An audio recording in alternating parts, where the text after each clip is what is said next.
जय श्री गणेश। मीना की तपस्या से प्रसन्न होकर देवी का उन्हें प्रत्यक्ष दर्शन देकर वरदान देना। मीना का जन्म। नारद जी बोले, हे तात, जब देवी दुर्गा अंतर्ध्यान हो गई और देवगण अपने अपने धाम को चले गए, उसके बाद क्या हुआ? हे तात, मेना तथा हिमाचल ने किस प्रकार कठोर तप किया और भगवती किस प्रकार मेना के गर्भ से उत्पन्न होकर उन हिमालय की कन्या हुई, उसे कहिए। ब्रह्मा जी बोले, हे प्रियवर, हे सूत श्रेष्ठ, मैं शिव जी को भक्ति पूर्वक प्रणाम करके उनके भक्ति वर्धन महाचरित्र को कह रहा हूँ।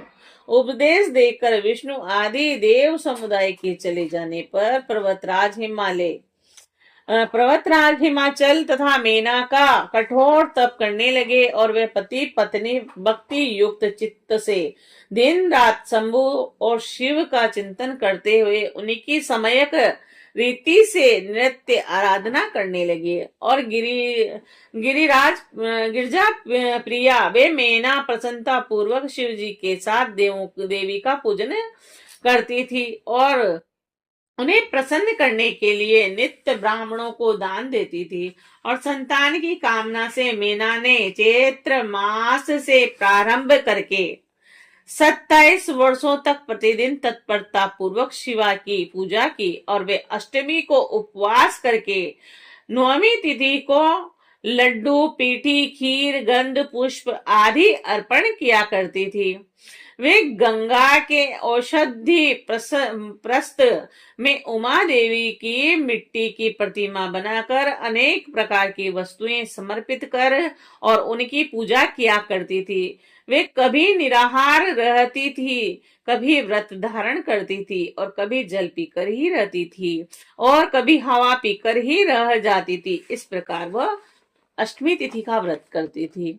और इस प्रकार विशुद्ध तेज से दीप्तिमती मेना ने प्रेम पूर्वक शिवा में चित्त लगाते हुए 27 वर्ष व्यतीत किए और 27वें वर्ष की समाप्ति पर जगन्मयी जगजननी शंकर कामिनी उमा अत्यंत प्रसन्न हो गई और मेना की उत्तम भक्ति से संतुष्ट होकर परमेश्वरी देवी उन पर अनुग्रह करने के लिए उनके सामने प्रकट हुई और तेजो राशि के बीच में विराजमान तथा दिव्य अवयवों से संयुक्त उमा देवी प्रत्यक्ष होकर मेना से हंसती हुई कहने लगी। देवी बोले, हे महासाध्वी, जो तुम्हारे मन में हो वह वर मांगो। हे गिरिकामिनी, मैं तुम्हारी तपस्या से प्रसन्न हूँ। हे मैंने तुमने तपस्या, व्रत और समाधि के द्वारा जो प्रार्थना की है वह सब मैं तुम्हें प्रदान करूंगी और जब भी तुम्हारी जो इच्छा होगी वह भी वर दूंगी। तब उन मेना ने प्रत्यक्ष प्रकट हुई कालिका देवी को देखकर प्रणाम किया और यह वचन कहा। मीना बोली, हे देवी, इस समय मुझे आपके रूप का प्रत्यक्ष दर्शन हुआ है, अतः मैं आपकी स्तुति करना चाहती हूँ। हे कालिके, आप प्रसन्न हो। ब्रह्मा जी बोले। नारद मीना के ऐसा कहने पर सर्वमोहिनी कालिका ने अत्यंत प्रसन्नचित होकर अपनी दोनों बाहों से मीना का आलिंगन किया और तत्पश्चात मेनका को ब्रह्म ज्ञान की प्राप्ति हो गई और वह प्रिय वचनों द्वारा भक्ति भाव से प्रत्यक्ष हुई। शिवा काली की स्तुति करने लगी और मेना बोली, हे महामाया, जगत का पालन करने वाली, चंडिका, लोक को धारण करने वाली तथा संपूर्ण मनवांचित पदार्थों को प्रदान करने वाली महादेवी को प्रणाम करती हूँ। नृत्य आनंद प्रदान करने वाली, माया योग निद्रा, जगत जननी, सिद्ध स्वरूपणी तथा सुंदर कमलों की माला धारण करने वाली देवी को सदा प्रणाम करती हूँ। माता मही, नृत्य आनंद प्रदान करने वाले, भक्तों के शोक को सर्वदा विनष्ट करने वाली तथा नारियों एवं प्राणियों की बुद्धि स्वरूपणी देवी को मैं प्रणाम करती हूँ। और आप यतियों के बंधन के नाश की हेतु भूतु ब्रह्म विद्या है और तो मुझ जैसी नारियां आपके प्रभाव का क्या वर्णन कर सकती हैं। अर्थ वेद की जो हिंसा है वह आप ही हैं। हे देवी, आप मेरे अभिष्ट फल को सदा प्रदान कीजिए। भाव विहीन तथा अदृश्य नित्यानित्य तंत्रात्माओं से आप ही पंचभूतों के समुदाय को संयुक्त करती हैं। आप उनकी शक्ति और सदा नृत्य रूपा है। आप समय समय पर योग युक्त एवं समर्थ नारी के रूप में प्रकट होती हैं और आप ही जगत की उत्पादिका और आराध्य शक्ति हैं और आप ही सबसे परे नृत्य प्रकटती हैं और जिसके द्वारा ब्रह्मा के स्वरूप को वश में किया जाता है वह नृत्य विद्या आप ही है। हे मात, आज आप मुझ पर प्रसन्न होइए। आप ही अग्नि के भीतर व्याप्त उग्र शक्ति हैं। आप ही सूर्य की किरणों की प्रकाशित शक्ति हैं।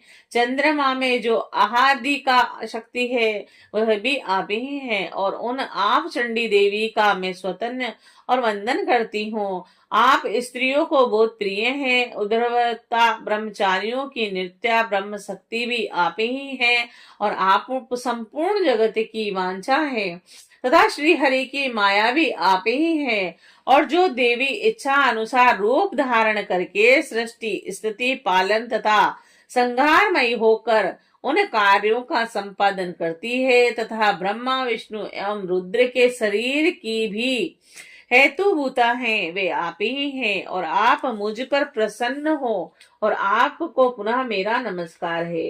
ब्रह्मा जी बोले, हे नारद, मेना के इस प्रकार स्तुति करने पर दुर्गा काली ने पुनः मेना देवी से कहा, तुम अपना मनवांछित वर मांग लो। उमा बोली, हे हिमाचल प्रिय, तुम मुझे प्राणों से अधिक प्रिय हो और तुम जो भी चाहती हो उसे मैं निश्चय ही दूंगी। तुम्हारे लिए मुझे कुछ भी अदेय नहीं है।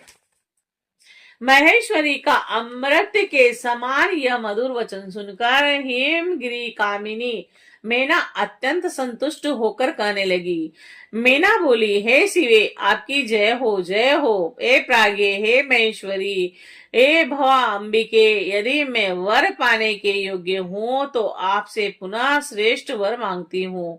हे जगदम्बिके, पहले तो मुझे 100 पुत्र हो और वह दीर्घ आयु वाले पराक्रम से युक्त तथा ऋषि सिद्धि से संपन्न हो और उन पुत्रों के पश्चात मेरी एक पुत्री हो जो स्वरूप और गुणों से युक्त दोनों कुलों को आनंद देने वाली तथा तीनों लोकों में पूजित हो। हे शिवे, आप ही देवताओं का कार्य सिद्ध करने के लिए मेरी पुत्री हो। हे भव अंबिके, आप रुद्रदेव की पत्नी हो और लीला करें।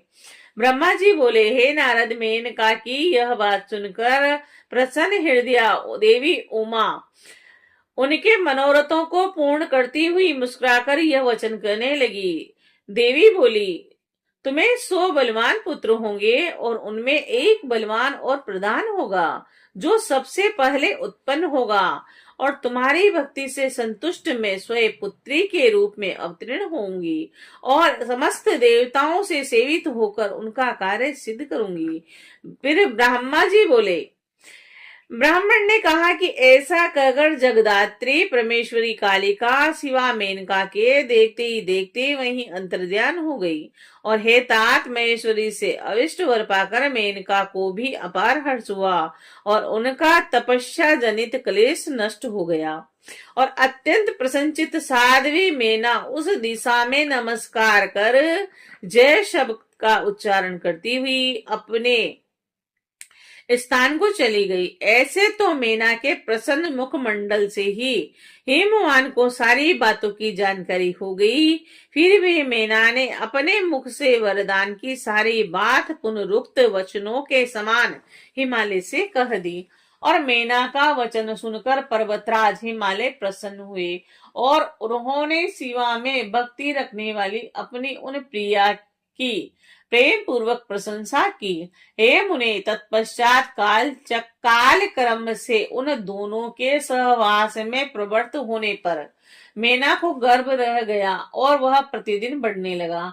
समय अनुसार उन्होंने एक उत्तम पुत्र को जन्म दिया और जिसका नाम नेमाक था, और उसने समुद्र के साथ उत्तम मैत्री की, और वह अद्भुत पर्वत नागवध धूमों के विहार का स्थल है। और हे देव ऋषि, जिस समय इंद्र ने पर्वतों पर क्रोधित होकर उनके पंख काटना प्रारंभ किया, उस समय वज्र द्वारा कटे हुए पर्वतों के पंखों को देखकर वह मेनाक वेदना से अनभिज्ञ ही रहा और पंख युक्त ही रहा।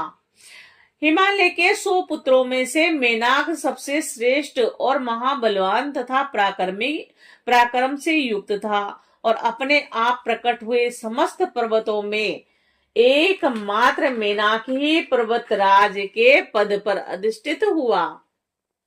उस समय हिमालय के नगर में महान उत्सव हुआ। दोनों पति पत्नी अत्यधिक प्रसन्नता को प्राप्त हुए और उनका क्लेश भी नष्ट हो गया। उन्होंने ब्राह्मणों को दान दिया तथा अन्य लोगों को भी धन प्रदान किया, और शिव और शिवा के चरण युगल में उन दोनों का अत्यधिक स्नेह हो गया।